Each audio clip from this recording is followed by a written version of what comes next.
All right. I forgot to record the beginning part of the lesson, but today's date is February 10th, 2021.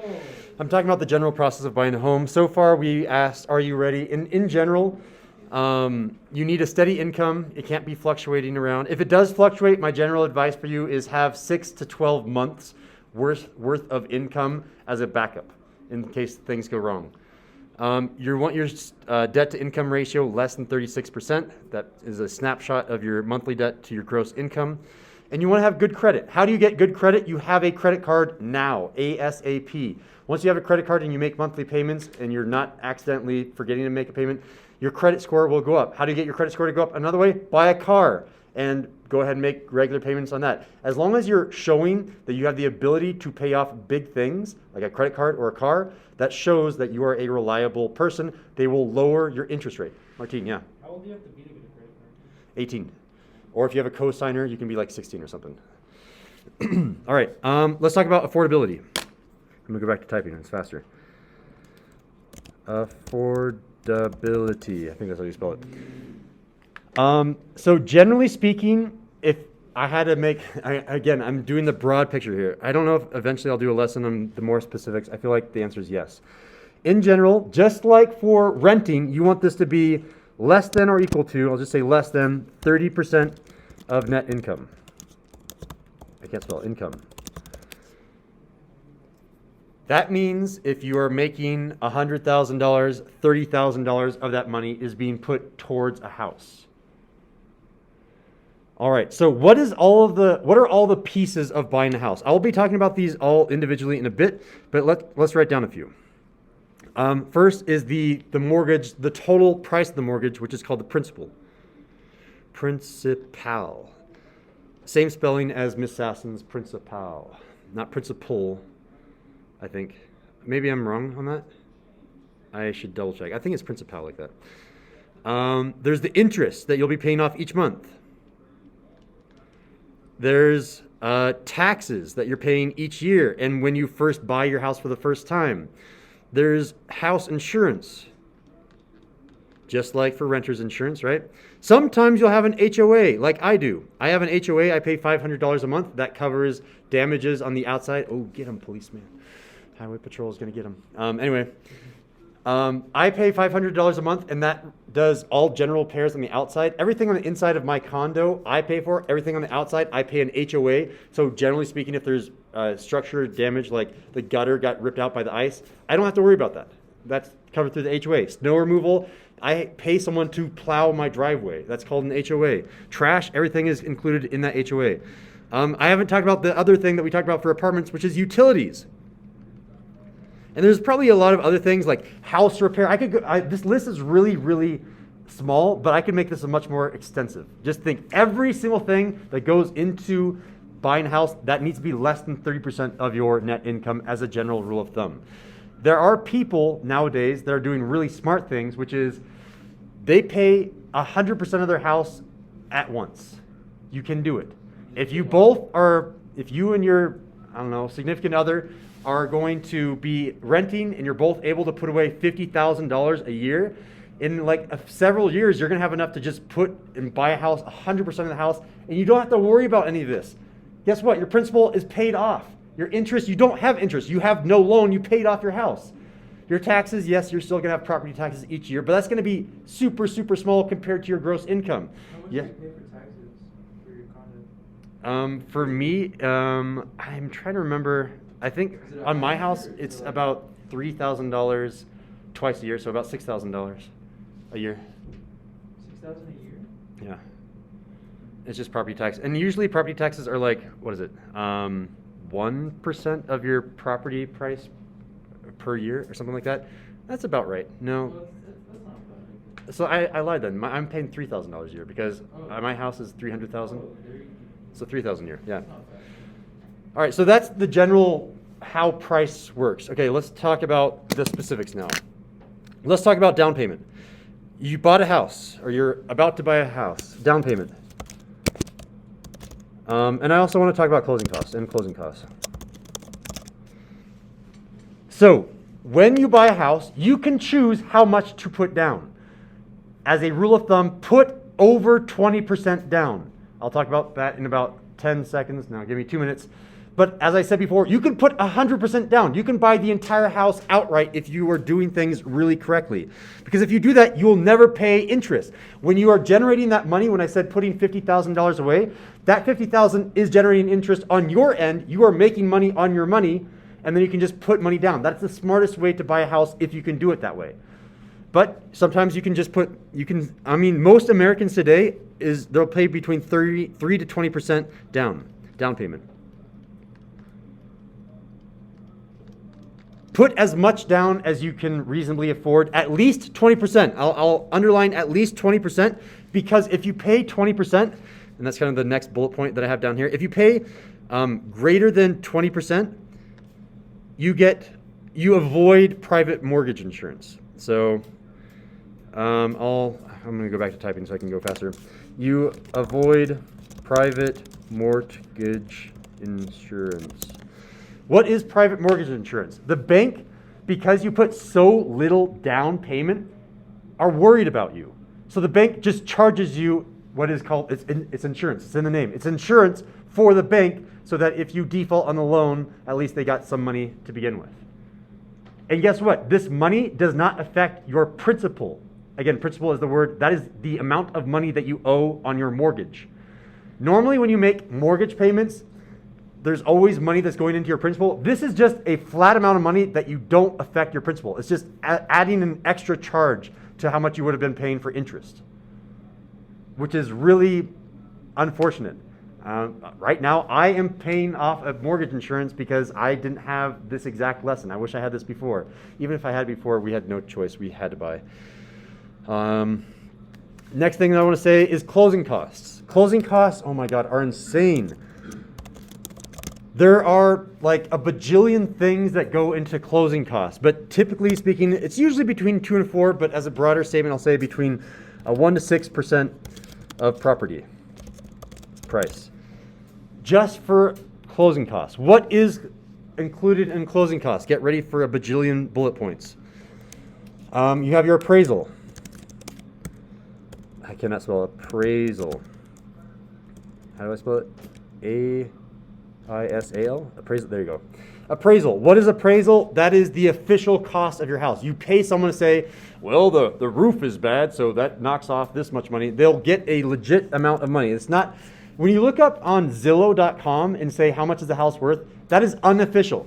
Appraisal, this is official. So this is officially the price of the house. But this price, you get to argue. You get to negotiate with. But at least you have a base value of, okay, what are we arguing over? If your appraisal is way beneath their value, then you're going to have problems. If the appraisal is above their value, then you're in luck. Yeah, earlier. You just pay someone to like inspect the house and then tell them like, oh, this, and that, lower it down to that. Well, so the appraisal is the official cost, and then you have something that's called the home inspection, which is, I think, is more what you're talking about. This is what's wrong. So this is home inspection. This is part of your closing costs. Home inspection. This is, sometimes it's not part of the closing cost. Sometimes you just pay out of this out of pocket. And that's what I did for my condo. I paid for this out of pocket. I found a guy in Mammoth. I still remember him, Charles. He's super cool. He came in and he found every single thing that's wrong with your house. And my God, when you look at this list, you're like, oh my God, I don't want this house. Everything is wrong. It's not up to code. I don't have a railing here. There's a chip here. I didn't even realize the rust that was here. Oh my God, there's mold where? They find everything that is wrong with your house. And the list is really extensive. And if it's a good home inspector like I got, they'll say, like, they'll color code and be like, red, pay attention to these. These are really bad things. They'll be like, yellow, these are not so bad. And then they'll do like green. It doesn't really matter. You got like a tiny chip in your sink. It doesn't really matter. They'll go through every single thing. You need to do this. It is part of your contract. So what is wrong with the house?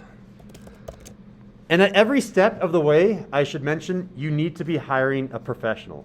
If you hire like your brother-in-law, you're like, you're really good at like inspecting homes, right? I know you don't have your license or anything, but you need to do a professional at every single step.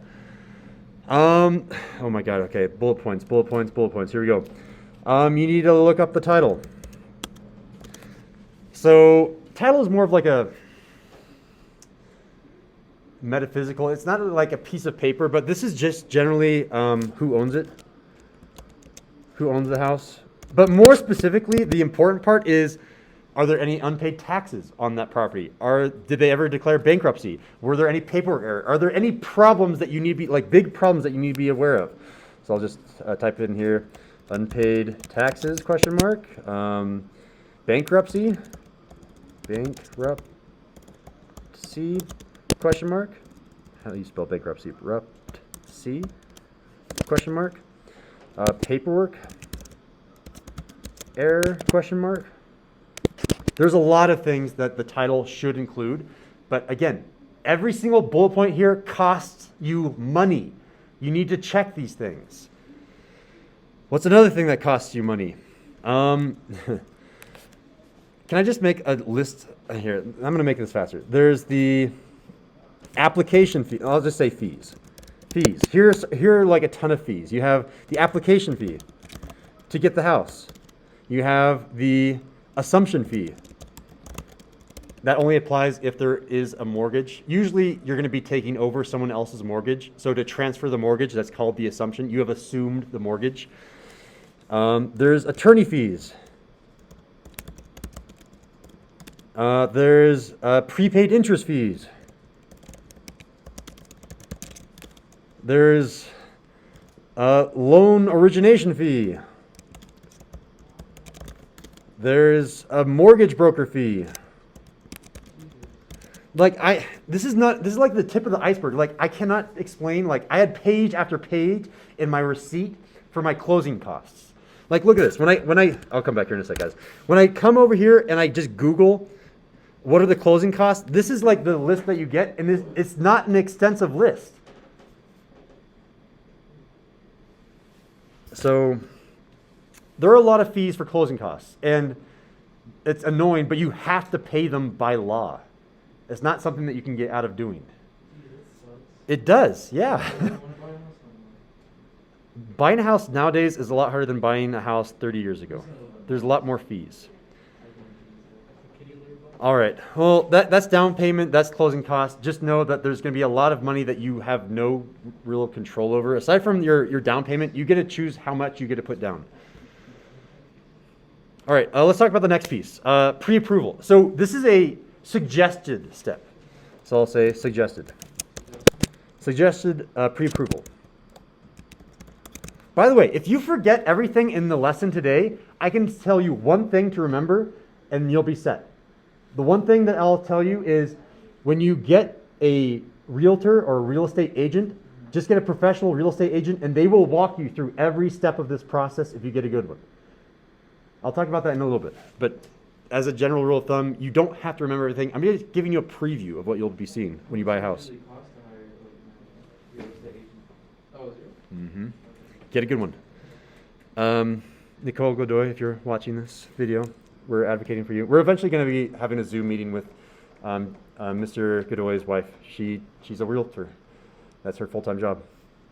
All right, so pre-approval. What is a pre-approval? This is a strategy where you go and talk to your bank and you say, hey, bank, here's all of my information. Since I've been banking with you for a while maybe, or maybe you don't go to a bank, you go through a credit union, some organization that has a lot of money that they can loan to you, giving you a mortgage. They will tell you, this is how much money, this is the limit of how much money we will give you a mortgage for. That is really nice because they'll type up a letter for you. And whenever you say like, hey, that house right there, I want that house, you give them your pre-approval as a piece of paperwork. And the person that is selling the house is like, oh, dang, they're serious. They have the money to do, like, look, the bank, they're ready to pay this money right now. If I need money now, pre-approval says I can get this money right now. That's the point of a pre-approval. So my notes for you is talk to your bank. Talk to your bank. And you can figure out the max money you can get a mortgage for. And I should really say bank/credit union, so I'll say credit union above here. And you guys know the difference. Credit union is local, which makes sense. When you're buying a house, it makes sense to be local because you're not, like, unless that house has wheels, you're not going to be moving. You're going to be staying in that area where there is a credit union. And typically speaking, you guys also know, credit unions will offer you better interest rates. So Again, I wish I had this lesson. I went through a bank because I just didn't know what I was doing. All right. Next thing. Oh yeah, so if you have a pre-approval, you can get under a contract fast. Under a contract fast. It lets the person selling the house know that you are serious. You have this money, you are ready to go. And again, your realtor will probably suggest that you do this anyway. Let's talk about the realtor. Let's talk about the real estate agent. I know I'm going fast. So this is a real estate agent, aka a realtor. Realtor. What do they do? The main thing that you need to know is they are not there to sell the house. They are there for you. They represent you. They are trying to get you the best deal possible. They are making sure you know the entire process and the best way to do that process. They are going to be the one that negotiates to get you the best price. They are there for you. And as I was telling Aurelio, guess how much they cost you? Nothing, because they're compensated by the seller. Compensated by the seller, which is usually 2 to 3% depending on what's going on, of the housing price, which again is a lot of money. That's why you want to sell houses. If you want to sell really expensive houses, you get 3% of the expensive house versus the cheaper house. By the way, you can go ahead and get your, what is the license called? Like by the time you're 18, you can get your license to start selling. It doesn't mean you're going to get anyone that wants to come to an 18-year-old Aurelio to buy a house, but you can get your license pretty early nowadays. Yeah, Martine? So let's say you're selling houses to like millionaires. Yes. $1 million house would make 300 grand. No, 300, not 300 grand, 30 grand. I thought you said 3%. 3%, yeah. So if you do 0.03 times 1 million, there's 1 million. It's 30,000. To pass a test, essentially. Pass a test, you're ready to go. That's it? That's it. But the test now is a lot harder than it was 30 years ago. Again, I've been listening to the Dave Ramsey show, so that's what I base all my information off of. There's the real estate agent. Get a good one. Get a professional. And that's, I think, Dave Ramsey's biggest point that he makes is don't, your aunt might have her license, but unless that aunt has sold at least 50 houses and is a full-time job, use a professional. And I'm hoping you guys are going to come up with questions for Nicole Godoy, because it would be really cool to actually talk to a real realtor to ask her the specifics of all of this stuff. All right, finally you're ready to go search for a house. So let's do this next section. It's called the house hunt. House hunt. So, I mean, it depends on where you are in your life. I assume you're going to be doing this with a partner of some sort. But if you're doing it by yourself, then you don't have to worry about this. But just think about your criteria. When I was house hunting with my wife, we had a general criteria. We did not have a specific criteria, and that caused a lot of headaches later. Criteria. Have a specific criteria that you write down. Make it specific and written. Do you want this many square feet? Do you care if you have 2 stories or 1 story? Do you want a garage for 1 car, 0 cars, 2 cars? How many bathrooms do you want? What size of master bedroom do you want? Do you want windows facing north or south? Every single piece of criteria you need to state, I want this or I don't want this. And not only that, with each piece of criteria, you need to rate the criteria. How important is it for you to have a garage? You need to rank criteria. And I'll just say priorities. When I was looking at houses in Mammoth with my wife, our big criteria was we don't want stairs. We know how hard it is bringing in groceries from Vaughn's. One of our favorite places had just like 50 stairs to get inside, and we're just like, we can't. There's no way. We don't want stairs because we're about to have a kid. The kid will fall downstairs and break its neck. We don't want stairs. So you need to figure out what criteria is important to you, and you need to have an agreement of this is what we are looking for. Also, it helps your realtor to be like, oh, I know what houses to look for and what not to look for. And they'll still show you things that break your criteria to make sure the criteria is correct too if they're a good realtor. But you need to make sure you have the right priorities. Can you think right now, maybe your future self, what your priorities would be? Do you care about where it's located? Do you care that it's close to your future kid's school? Do you care that it's far away from something that you don't like, the dump? I don't know. Do you care about how big your house is? Do you care how many steps are in your house? Do you care how nice your kitchen is? What would your priorities be when you start buying a house? I want you to put yourself in the shoes of your future self buying a house in this lesson. All right, let's keep going. All right, so you finished your house hunt. You found your house. You want that house. What do you do next? You make an offer and negotiate. So this is, I'll give you some hints and stuff, although I'm sure Nicole will be able to tell you some more stuff. You want to submit offer in writing. Usually you'll type it out and you'll email it to them, or you'll send it to your realtor, and your realtor will send it to them. Again, your realtor is kind of the intermediary between you and the seller. But when you write your offer, you'll have like a cover letter that says, I like this house because X, Y, and Z. I will offer you this much money. In here, you'll usually say, your roof stinks. Can you dock a few $1,000s off? Or can you fix that roof before you sell it to us? Things like that. So the other thing, the big suggestion I'll make here is write your story in the cover letter. You say, me and my wife, we just got married. We just went on an awesome honeymoon. We're looking to start a family. We love this area. Make it personal. People like stories. If you have a story versus the other person that wants to buy that same house and you're competing against another person to buy that house, the one with the story will probably win. Just be like, hey, I got cash right now. So That one wins the most cases. I cannot tell you. Yeah, So this is a good question for Nicole later when we talk to her, is what's going on with the Mammoth market right now? Like, there are people like me, your average Joe, that are trying to buy a house in Mammoth, and you get through this whole process of making an offer, and then out of the blue, boom, someone else buys it 100% cash down.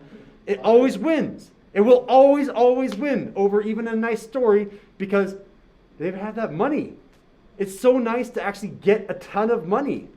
And there's no loopholes, there's nothing, there's no mortgage that you have to set up. It's super fast and it's just boom, money down, end of story. They bought the house. these people are looking at the house and they're So, like, hey, again, I the have cash. the rule of thumb that I told you at the very beginning, if you can put down 100% cash, you can get the house that you want because you can beat out the people that are going to try to set up a mortgage. I know it's harder to do. I couldn't do it. I couldn't wait long enough. That's the way to do it. They've been like saving up for you. Nope, my house. I come in, we'll take this. Yeah, Jose. Like, I think like my brother lives, someone in that neighborhood bought 5 houses around. 5 Yeah. in like all down, cash down. Damn. Oh my God. I think he was like a surgeon or something, like a brain surgeon. Cash? He bought all 5 houses around because like he wanted to test people to see like who would buy those houses. Like he wanted to see if they were like worthy enough to buy. So he chose like nice people type of Nice thing. people, exactly. Nice people instead of people. He chose his neighbors. Yeah, and then that's smart. Yeah. I heard that he's like, damn, must be nice. That is so cool. And he still made his money back too because he sold the house. If he has family come over, he can just keep the family to stay in like one house or something. That's Like, true, a house to too. stay at. And they're right next door. Wow. That is, That's crazy. yeah. If you have money, guys, that's how to play it. How's it going, Gunner? You gonna take some notes with us? Oh, I need to uncheck you. Yes, thank you. All right. The other thing that I'll say is usually now is when you put like there's the official down payment where you put that money down, and if it doesn't go through, if someone swipes in and like says, no, here's my cash, you get that money back. But this is something that's like the mini down payment. I'm just gonna call it your earnest money. Earnest money. This is money that you're like, it's usually just like a few $1,000s. We're like, look, I'm ready. Like, I have the money. Here's a little bit of money. Here's a taste of what I've got. Let me buy this house. The problem with this earnest money is if someone does swoop in, you don't get the money back. But it's usually a good idea. Earnest money, why? Again, it shows you are serious. And you don't get it back. What if you're getting like one of those, what are they called?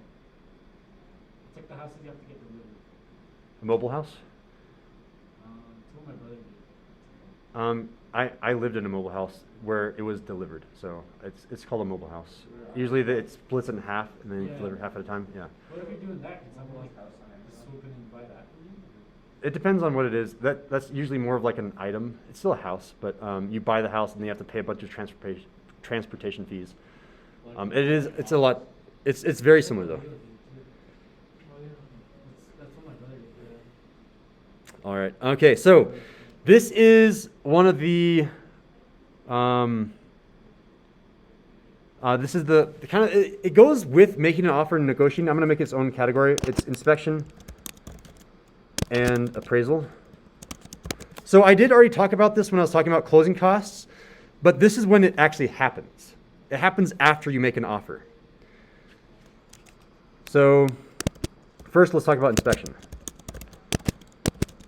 Is your house up to code? One of the most surprising things that I found when I was doing the inspection for my house was I didn't realize I don't know if it was California or our county, that you have to have railings on both sides. I only had railing on one side for my stairs, and Charles told me, yeah, your house is just not up to code. This was like one of those red things. You need to get this fixed. It's like, oh boy. Why is that so bad? Because it's not up to code. It causes legal trouble if people come over to your house, stuff like that. Oh, so like if someone gets hurt? Then they could sue and say, your house isn't up to code, and because it wasn't up to code, I got hurt. Or they could Exactly. say it's not the code, there's only one railing, sue you. Well, they have to usually get hurt first. They can't just be like, I see something that's wrong, give me money. No, that's not how it works. Oh no. And appraisal.